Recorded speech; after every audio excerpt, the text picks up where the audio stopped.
what she said. So I went to my gig afraid. You know, when you play acoustic bass, it's a lot of strength. And I thought that I was going to have trouble playing because I hadn't practiced my acoustic bass. And I get to my gig, and it was the best I'd ever played in my life. Because I just spent a full week focusing on the coordination of my hands, playing in rhythm, building a solo.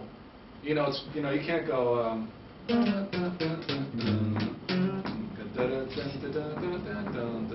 Okay, bass solo.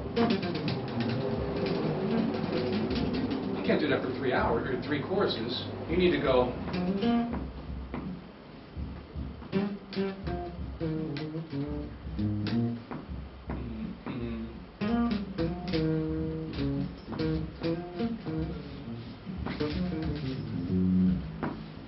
And build a solo like a horn player would. Take your time, bring it somewhere. And so focusing all week on playing like that profoundly changed my entire life. Just 1 week focusing on that.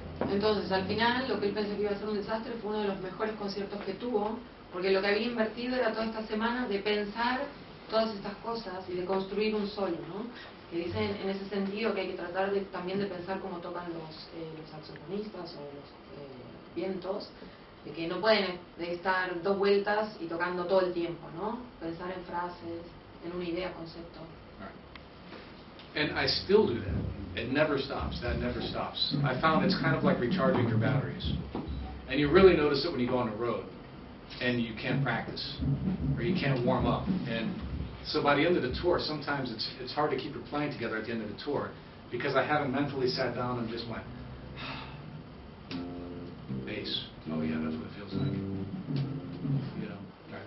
So we came out for rehearsal today, and they go, okay. They put a tune of Matthews on a Stand called 2 Left Feet, written for our drummer, and it's a hard tune. And then I have the first solo, and it was just like,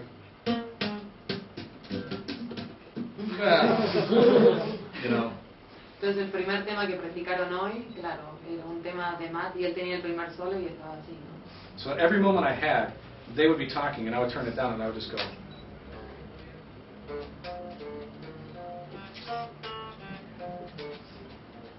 Just think of something I wanted to play, but do it very slowly and very precisely and breathe. Claro, cada vez que ellos se tomaran un momento, él baja el volumen y trataba de tocar algo así lento, practicarlo, pero lento. Yeah, and I kind of, even now, I feel like talking to you and playing a little bit. I feel like it's coming back. I feel like everything I've worked on, it's like putting money in a bank. You spend all those years saving money, that when you need to make a withdrawal, you can do it. And so the ATM was running slow today, but it's finally giving me my money back. Entonces es como una inversión, ¿no? Cuando uno pone el dinero en una cuenta y cuando la necesita, la tiene, ¿no? Que dice que ahora siente que está la máquina funcionando un poco lenta, pero bueno, que le está dando el dinero que precisa.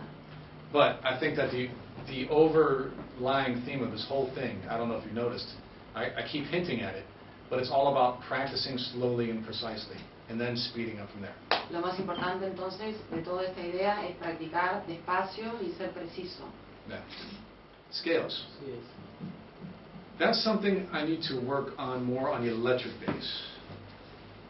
On the acoustic bass, Mike, remember when I talked about finding new ways to practice, right? Cuando hablé de encontrar nuevas formas de practicar. So on the acoustic bass, I realized that I need to play in tune, right? And you know, on acoustic, I don't look at my hands at all on the acoustic bass. I can't. It's weird. I have everything up here. I have a mental image of the neck of the bass because I would take a major scale, and I was playing classical music, and you have to play in tune and you have to play in time. So I put a metronome on, and I thought, well, I'm going to combine all this in one exercise, and I would play. I would play a scale, whole notes, half notes, quarter notes, eighths notes, 16ths. I'd do a major scale, and every day I'd move up to a half step and play the next, you know, like then I'd do D flat the next day, then D. But I would do it against a drone, you know.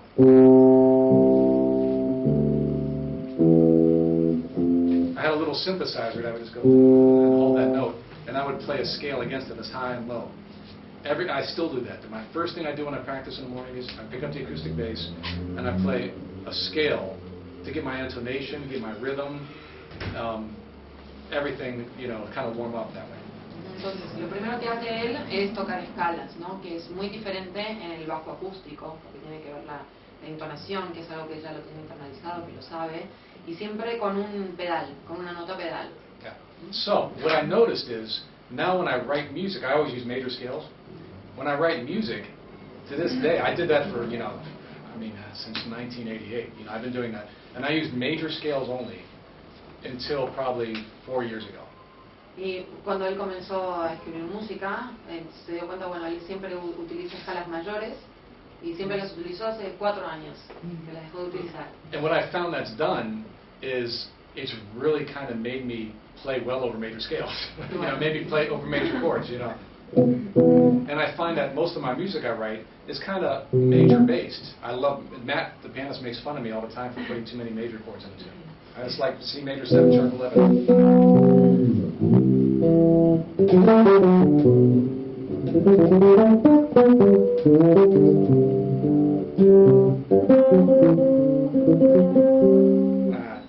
Fretless.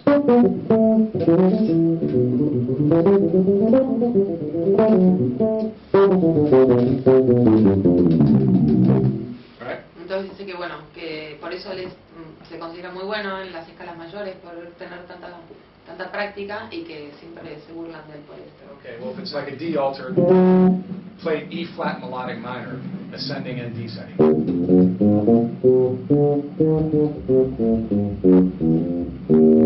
But over this.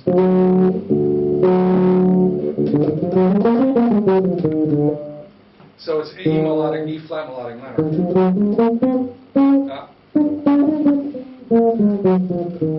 But you're starting here.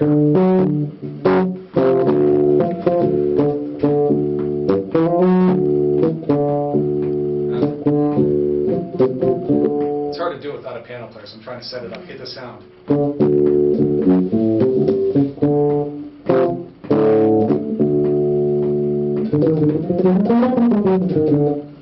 Alright, so you can kind of hear it. So then it dawned on me that, okay, I need to be practicing, I should probably really practice melodic minor chords. So getting back to your question about scales.